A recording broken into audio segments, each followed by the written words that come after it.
Autumn's Legacy, a Seasons of Magic urban fantasy novel, written by Sarah Biglow, narrated by Stephanie Dillard. September 17, 2017. 1.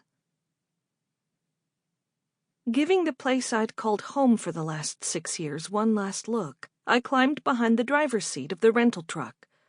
I pulled up Kelton and swung a right onto Commonwealth Avenue, well on the way to the next chapter of my life, one where JT waited for me at night, or at least on the days he wasn't pulling double shifts.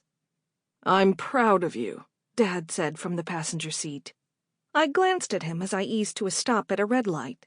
I'd spent a good part of the last decade hating the man beside me, mostly because of not understanding what he'd lost and sacrificed the night my mother died. Being forced to save the world and rejoin the magical community had changed my perspective, and we were in a better place, one that involved him helping pack up boxes right beside me and moving them to the 2-bedroom condo JT and I were now renting. I'd spent so much time at his place these last few months, it just made sense to share a lease. "It was time to move anyway," I said, and pressed on the gas. He shook his head, a small smile flickering across his lips. "You know, I always liked JT. I wasn't always in on all the magic stuff when you were growing up, but I remember when you two first met." His smile grew bigger. "You were maybe 10 or 11, and you marched right up to him introducing yourself. Not as Ezri, but as the savior. And he said, 'I'm the healer.' It was beautiful." "I remember that too," I said, smiling to myself. "Anyway," he continued, "I'm glad you found your way back to each other, and I feel like I haven't said it enough lately, but I'm so glad you're back in my life, Ez."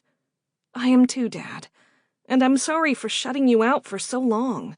I was a stubborn kid who thought she knew what was best and what had actually happened when I had no clue. I didn't listen when you tried to tell me. I was wrong."